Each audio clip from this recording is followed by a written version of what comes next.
Hola, bienvenidos a un nuevo informativo en France 24. Los saluda Andrés Mesa Muñoz. Vamos con los titulares. En Asunción, los países del Mercosur y la Unión Europea firmaron el histórico Pacto de Libre Comercio entre los dos bloques.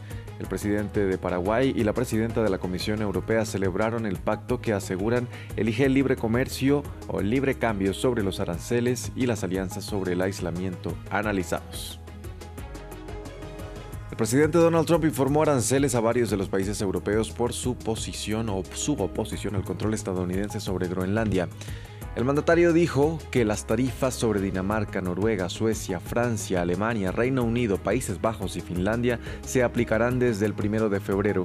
Entre tanto, hay protestas en las calles danesas. Israel dice que el anuncio de Estados Unidos sobre una administración tecnocrática de transición para Gaza no fue coordinado con ellos y que contradice la política israelí.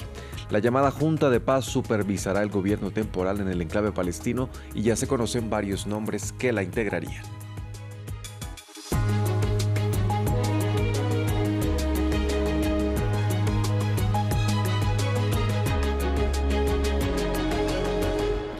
Vamos a empezar en Paraguay, donde los países del Mercosur y la Unión Europea firmaron el Pacto de Libre Comercio entre los dos bloques. La presidenta de la Comisión Europea, Ursula von der Leyen, celebró el mayor acuerdo de libre comercio del mundo, que representa el 30% del PIB mundial y crea un mercado de 700 millones de personas. Y en sus propias palabras, con su firma se elige el libre cambio sobre los aranceles y las alianzas sobre el aislamiento. Por su parte, el presidente de Paraguay, Santiago Peña, destacó el diálogo y la cooperación entre los dos bloques, aunque lamentó que se pudo hacer más. Por eso este acuerdo con la Unión Europea llega en un momento muy importante, porque la señal que estamos dando va mucho más allá que solamente un acuerdo económico, comercial y con los beneficios culturales y políticos que trae. Es una señal que enviamos al mundo entero, que hoy está atemorizado por esta batalla comercial, y nosotros le estamos diciendo que aquí estamos dando un gran paso en la integración económica entre dos regiones con un gran futuro. Para el análisis tras la firma entre los dos bloques comerciales, saludo a esta hora a Magdalena Vaz Bilicio, profesora agregada de Derecho Internacional Público de la Universidad de la República en Uruguay y también doctora en Relaciones Internacionales por la Universidad Nacional de La Plata en Argentina. Magdalena, bienvenida a France 24. Muy buenas tardes, Andrés, qué gusto saludarte. Magdalena, primero, ¿qué mensaje envían el Mercosur y la Unión Europea al mundo con esta firma en medio de las tensiones globales de la actualidad y la guerra comercial? Bueno, como dijeron los mandatarios de ambas partes, es un día histórico porque justamente en un momento en que el multilateralismo está en pausa, el derecho internacional está siendo fuertemente descreído, sobre todo por Estados Unidos, volvemos a tener un acuerdo y volvemos a regir el comercio en base a reglas conocidas por todos. Sin embargo, este acuerdo también ha tenido sus detractores, a pesar de que en este mundo entrópico se lo puede ver como una luz de esperanza. Precisamente, usted lo decía, y esta resistencia también ha venido en parte por varios países europeos. ¿Quiénes ganan más con este pacto, Europa o América del Sur? Creo que a pesar de las diferencias internas y el rechazo de Francia puntualmente, sumado con esos otros países que son tradicionalmente agrícolas, quien gana más en este momento es la Unión Europea, porque la Unión Europea, que había perdido relevancia en la disputa por el poder global entre Estados Unidos y China, y que había sido fuertemente atacada por Estados Unidos con la guerra arancelaria y ahora con la situación en torno a Groenlandia. Recordemos que Groenlandia no es parte de la Unión Europea, pero sí Dinamarca, que lleva sus relaciones externas. En este contexto, y geopolíticamente hablando, que fue uno de los puntos que Ursula von der Leyen hizo hincapié en su discurso, gana mucho más la Unión Europea, se ve mucho más beneficiada porque requiere este tipo de acuerdo. Magdalena, aunque hoy se firma, ¿qué obstáculos pueden frenar su ratificación y cuánto tiempo podría tardar realmente en entrar en vigor? Bueno, tenemos que primero aclarar que por un lado está el acuerdo interino de comercio, por eso veíamos que firmaban 4 instrumentos, 4 carpetas. En realidad lo que tenemos son 2 acuerdos, 2 y 2 para cada una de las partes. Uno es el acuerdo interino de comercio y otro es el acuerdo de asociación. El acuerdo interino de comercio tiene el pilar comercial del acuerdo completo y en el acuerdo de asociación hay 2 pilares más, el de cooperación y el de diálogo político. Para el acuerdo interino, y por eso se dividió, se requiere la aprobación del lado del Atlántico, que sería donde tenemos las mayores dificultades, únicamente del Parlamento Europeo. Sin embargo, para los otros pilares, sí se requiere la aprobación de los parlamentos nacionales y de los parlamentos regionales, como puede ser el de Bolonia o el de Bruselas en Bélgica.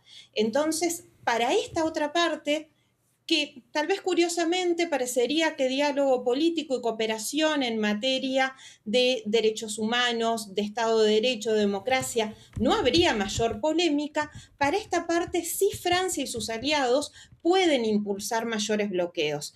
En cuanto a los plazos, lo que se ha dicho es que para el acuerdo interino de comercio aproximadamente 1 año para que esto suceda y el otro, bueno, no lo sabemos todavía. Pero esto no termina aquí. En materia comercial, los estados obviamente que deben comenzar a prepararse, sobre todo los estados del Mercosur, en materia de políticas públicas. En caso de que fracasaran estos parlamentos, ¿qué consecuencias tendría? Bueno, no está previsto exactamente esta situación. Hay quienes dicen que el acuerdo va a quedar en un stand-by para siempre, pero básicamente si fracasa el acuerdo completo, nos vamos a quedar con un acuerdo comercial interino, tal vez interino para siempre. Como algo similar nos podemos encontrar con el acuerdo entre la Unión Europea y Canadá. Y por otro lado, nos vamos a encontrar con una mayor fragmentación en la Unión Europea en un momento en el que geopolíticamente la voz que quieren dar es una voz de unión, de integración, de seguir juntos.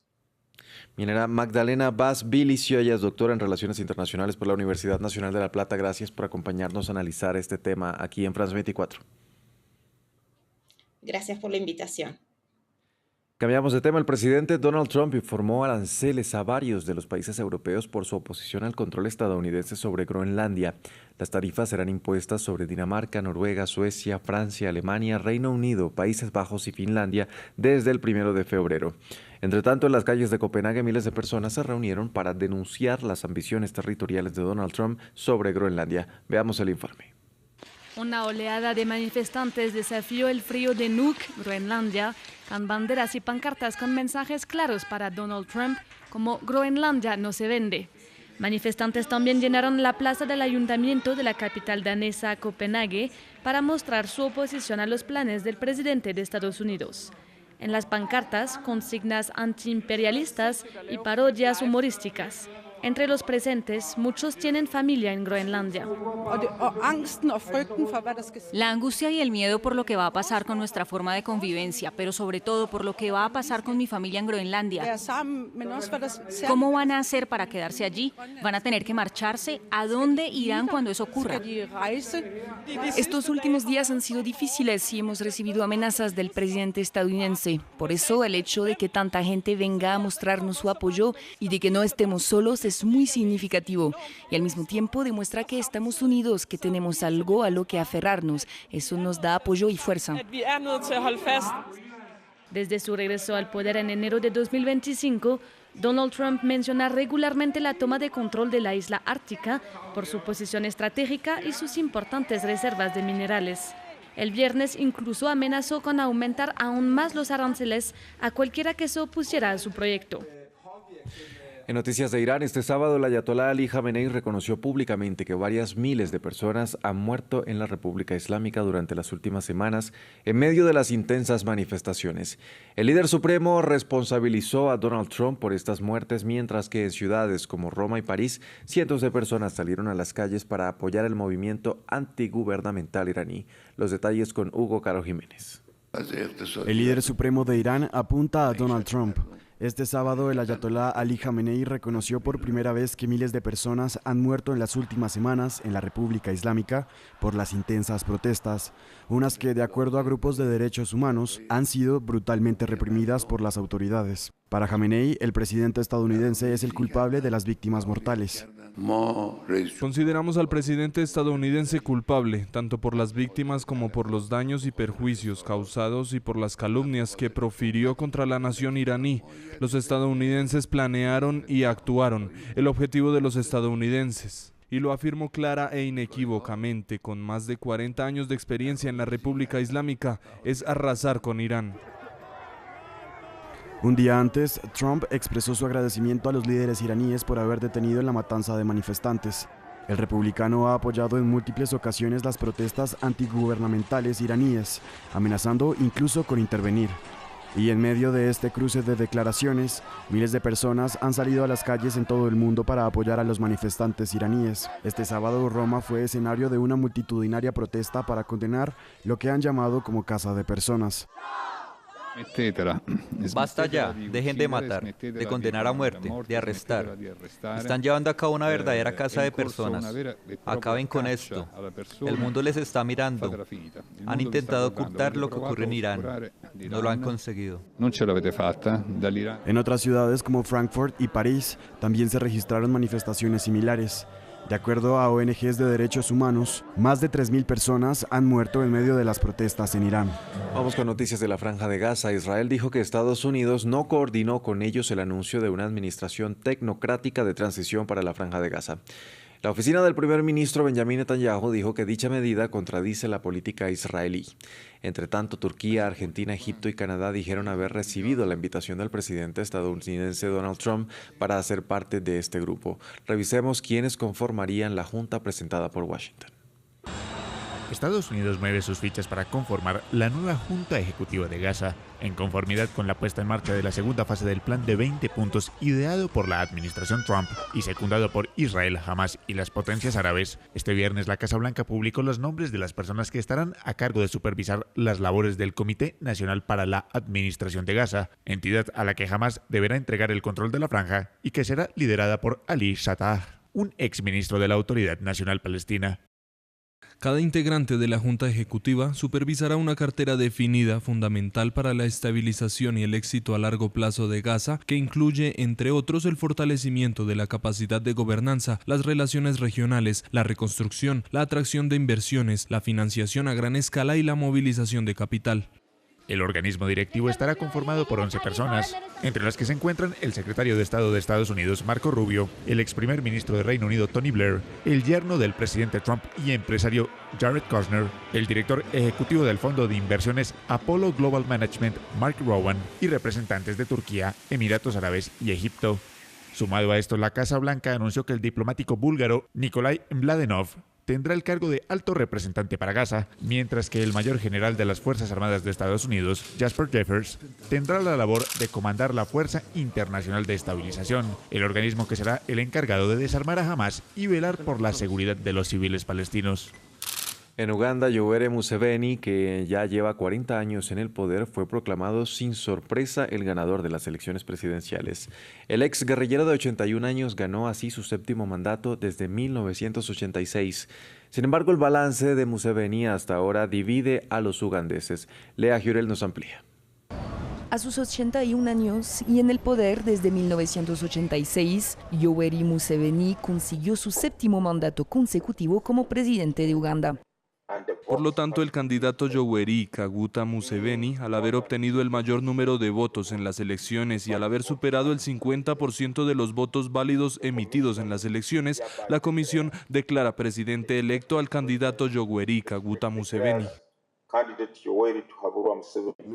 Museveni fue declarado ganador por una mayoría aplastante, con más del 71% de los votos. Su principal rival, el músico convertido en político Bobi Wine, le siguió con menos del 25%, un resultado que rechazó rotundamente. Wine acusó a las autoridades de manipulación de votos a favor de Museveni y citó fallos en las máquinas de votación en varias zonas urbanas. El líder de la oposición ugandesa pide ahora a sus seguidores que mantengan protestas pacíficas tras afirmar que había logrado escapar de una redada de la policía el viernes. Usaron escaleras para saltar la valla, nos cortaron la electricidad, desconectaron nuestras cámaras y contaron con la ayuda de un helicóptero que sobrevolaba nuestro recinto y les iluminaba mientras hacían lo que tenían que hacer. Las fuerzas de seguridad han negado estas acusaciones. Sin embargo, destacadas figuras de la oposición, como Kizza Besigye y el propio Bobi Wine, han sido detenidas y procesadas en repetidas ocasiones por desafiar al gobierno. Un gobierno que para millones de ugandeses menores de 40 años es el único que han conocido desde que se eliminaron los límites de mandato y edad de la Constitución. Hasta aquí este informativo. Gracias por acompañarnos.